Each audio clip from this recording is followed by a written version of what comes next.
आदेश जय श्री बोले सभी को। आशा करता हूँ महादेव रुद्र की कृपा आप सभी पर बनी रहे। दोस्तों, अगर आज का ये वीडियो आप लोग पूर्ण रूप से देख लेते हैं और पूर्ण रूप से इसकी जानकारी को समझ लेते हैं तो यकीन मानिए, अगर ये साधना आप सच्चे दिल से और सच्चे भाव से करते हैं तो आपको 100 नहीं 101% की मैं गारंटी देता हूं कि आप एक अच्छे साधक, एक अच्छे तांत्रिक बन पाएंगे। पूछा करने के लिए, स्कैनिंग करने के लिए, किसी के भी भूत भविष्य वर्तमान बताने के लिए। तो दोस्तों, बात यह है कि बहुत से लोग होते हैं जो नॉर्मल ज़िंदगी बिताते हैं, उसके बाद क्या होता है कि व्यक्ति किसी तांत्रिक बाबा के पास जाता है, ओझा के पास जाता है, साधक के पास जाता है जो किसी भी जानकारी को बताने में सक्षम होता है। और व्यक्ति जब जाता है तो तांत्रिक उसकी नाम, माँ का नाम, कहाँ रहते हो, ये सब सारी जानकारी लेकर के उस व्यक्ति के विषय में एक एक चीज़ पॉइंट टू पॉइंट बता देता है, उसका भविष्य बता देता है, उसका भूतकाल बता देता है और उसको किस कारोबार में जाना होता है, किस व्यापार में उसको पैसा इन्वेस्ट करना होता है, या फिर किस प्रकार से उसको देवी देवताओं की कृपा मिलनी चाहिए, या कोई उपाय बताता है, या फिर किसी भी प्रकार का तंत्र काट के लिए उसको उपाय बताता है। तो वो साधक और तांत्रिक एक विशेष तौर की सिद्धियों का यूज करते हैं। कोई अपनी मुख्यता देवी का यूज करता है, कोई अपने मुख्यता देव का यूज करता है, कोई अपने ही तपोबल का यूज करता है और कुछ शाबर मंत्र का यूज करते हैं पूछा लगाने के लिए या फिर स्कैनिंग करने के लिए। तो दोस्तों, बात यह है कि गद्दियों पे मोस्टली जो होता है वो पूछा या फिर जानकारी या फिर पूछना ऐसे बोलते हैं। और जो हम लोगों की एक तरीके से भाषा में बोला जाता है स्कैनिंग बोलना, किसी को स्कैन करके उसके पूरी जानकारी दे देना। जैसे हम लोग डॉक्टर के पास जाते हैं तो डॉक्टर हम लोगों की बॉडी के लिए, चेकअप के लिए टेस्टिंग लिखता है कि टेस्ट ये करा लीजिए, और वो चेक करता है बॉडी को तो उसमें क्या दिक्कत आती है। वैसे ही अध्यात्म में स्कैनिंग होती है, बॉडी को स्कैन करके सामने वाले व्यक्ति के लिए ये जानकारी उपलब्ध कराना कि ये तुमको ये दिक्कत है, तुम्हें यहाँ ऐसी चीज़ हुई थी, तुम्हारे ऊपर ये किया करता हुआ है। तो दोस्तों, इसके लिए मैंने आप लोगों के लिए एक विशेष तौर पर एक जो साधना निकाली है वो बिल्कुल प्रमाणित साधना है और बहुत से लोग इसको करे भी हैं और यूट्यूब पर भी इसकी चर्चा है। और मैंने भी कम से कम 2 साल पहले इस पर वीडियो बनाया था। तो शुरू करते हैं, वीडियो बहुत अच्छा होने वाला है, वीडियो को अंत तक ज़रूर देखिएगा।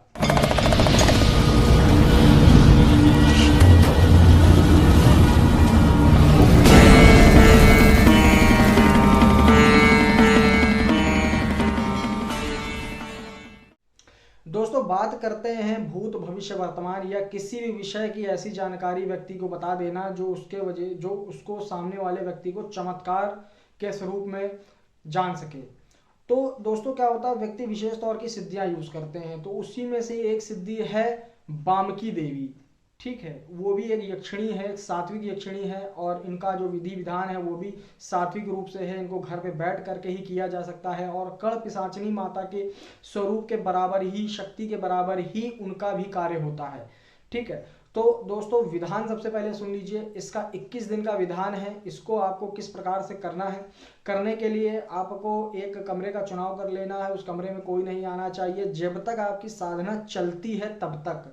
21 दिन है तो उसके 21 दिन तक उस कमरे में कोई नहीं आना चाहिए, फालतू का सामान नहीं होना चाहिए, गंदगी नहीं होनी चाहिए। उस कमरे की सफाई वगैरह ही आपको करनी पड़ेगी। आप एक बाजोट रख लीजिए, पूर्व मुख का आपका रहेगा बैठक, तो उसमें आपको लाल आसन बिछाना है। एक चिराग जलेगा, तेल का या घी का आप जला लीजिएगा। और आप एक लड्डू रख सकते हैं, ठीक है, लौंग, कपूर, बतासा रख सकते हैं, पान रख सकते हैं।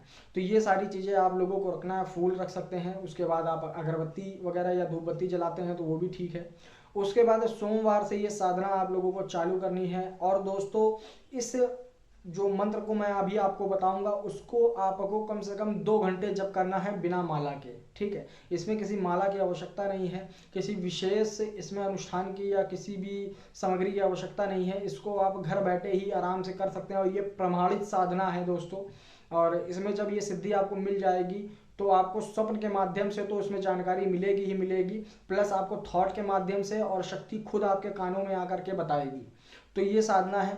तो इसमें आपको करना क्या है कि आप बैठ गए पूजा और आपने संकल्प ले लिया कि मैं जो भी आपका कार्य होगा, जो भी विशेष कार्य के लिए, जैसे आपको सिद्धि चाहिए, सिद्धि में आपको जानकारी भूत भविष्य वर्तमान बताने की या अपना थर्ड आई एक्टिवेट करने की, या फिर आपको कोई भी चीज़ की जो भी शक्ति चाहिए उस तरीके की आपको संकल्प ले लेना है कि लोगों को ठीक करने के लिए चाहिए और देवी देवताओं के दर्शन के लिए चाहिए, तो आप उस प्रकार से कर सकते हैं। उसके बाद आपको क्या करना है कि संकल्प लेने के बाद अपने इष्ट को याद करना है, अपना गुरु पूजन करना है। गुरु पूजन करने के बाद आपको बैठ जाना है शांतिपूर्वक और 1 मिनट पहले अपने आप को शांत रखना है ध्यान लगा करके। फिर मंत्र उच्चारण करना है। मंत्र सुन लीजिए दोस्तों, ओम री चाह चाह स्वाहा। ठीक है दोस्तों, ये मंत्र है और मंत्र को हल्के में मत लीजिएगा, प्रमाणित मंत्र है। और दोबारा से मंत्र सुन लीजिए, ओम री चाह चाह स्वाहा। ठीक है, ये ऐसी यक्षिणी देवी का मंत्र है जो सात्विक रूप से ही सिद्ध होती हैं और सात्विक रूप से ही कार्य करती हैं और साधक के साथ कभी अहित नहीं होने देती हैं, ना साधक का कभी अहित करती हैं। ठीक है, और ये एक तरीके से दुर्गा माता का ही स्वरूप मानी गई हैं। और मैंने इसकी 1 साल या 2 साल पहले वीडियो बना रखी थी और मैंने मंत्र विधान नहीं दिया था, केवल विधान डाल दिया था। आज मैं आप लोगों को बामकी देवी का जो पूर्ण रूप से जो उसका मंत्र विधान है वो आपको दे रहा हूँ। तो इसको आप कर सकते हैं। 21 दिन की साधना है। डेली आपको 2 घंटे बैठ करके जाप करना है। 11 से 1 बजे का जो बीच का समय होगा उस दौरान ही आपको ये शुरू करना है। शुक्ल पक्ष के जो पहला सोमवार पड़ेगा उस सोमवार से आपको करना है। दुर्गा माता के पहले आप मंदिर चले जाइएगा, वहां पर आपको हाजिरी देनी है। हाजिरी देने के बाद मंदिर के आपको 7 चक्कर लगा लेने हैं। 7 चक्कर लगाने के बाद आपको घर चले आना है। फिर शाम को आपको पूजा, रात्रि में वही 11 बजे आपको पूजा में बैठ जाना है। पूजा में बैठने के बाद आप पूर्ण रूप से इस पूजा का आनंद लीजिए और 21 दिन के अंदर अंदर आपको ये सिद्धि मिल जाएगी। जिन लोगों को 21 दिन के अंदर सिद्धि नहीं मिलती है या कुछ भी आभास नहीं होता है तो वो 41 दिन तक कंटिन्यू इसकी साधना करें।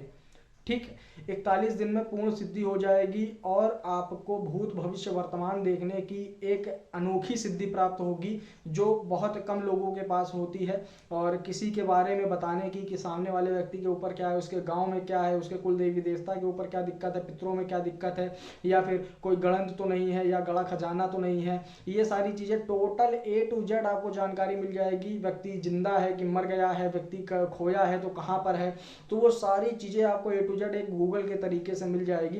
तो ये दोस्तों मंत्र विधान था बामकी देवी का। तो वीडियो अच्छा लगा हो तो वीडियो को लाइक करिएगा। चैनल पर नए हैं तो चैनल को सब्सक्राइब जरूर करके जाइएगा। तब तक के लिए जय श्री भोले, आदेश।